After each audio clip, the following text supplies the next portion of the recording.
The fact is that 5 million people did flee the area before the quarantine was announced, and that could have allowed spread of the virus.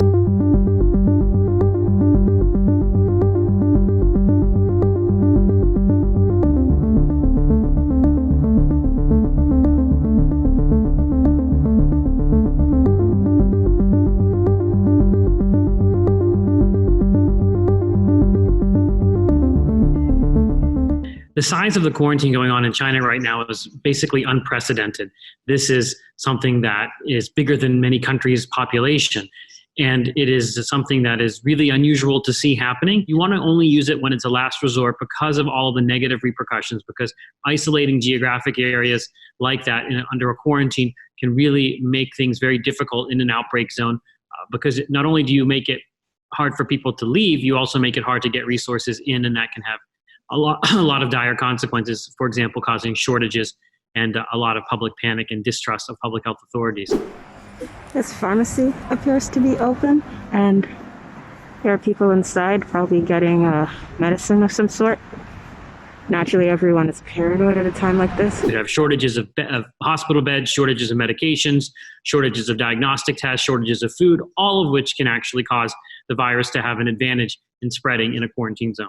The fact is that 5 million people did flee the area before the quarantine was announced, and that could have allowed spread of the virus. And that's exactly one of the bad things that happens when you have these strict quarantines. You really panic the population, and you may disperse them further or drive them underground and really create a lot of distrust and end up having a paradoxical impact that actually favors the spread of the virus than actually stopping it.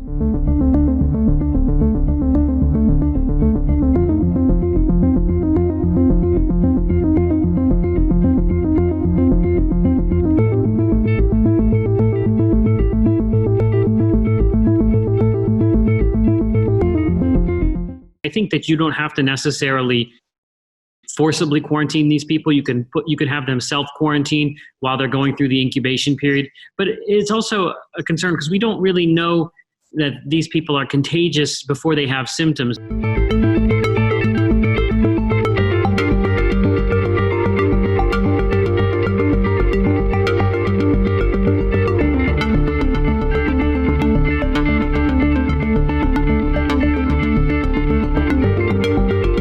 Quarantine is part of what's called social distancing, and we've known for some time that infectious diseases spread from person to person, and one way to decrease that was to decrease the interaction. So people were put into quarantine after they might have been thought to be at risk or exposed to an infection, and then left separated from the population until a certain period had passed.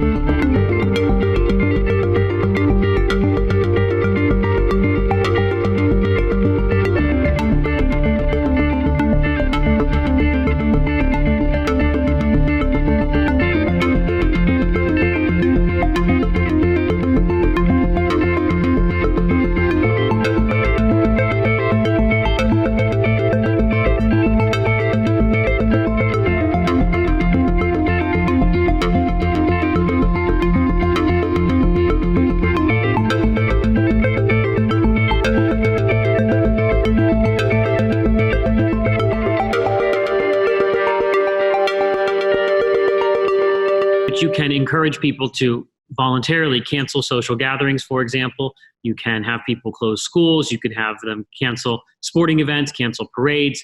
You can ask people not to travel if it's not essential that they travel. There are lots of things you can do short of actually issuing a quarantine order.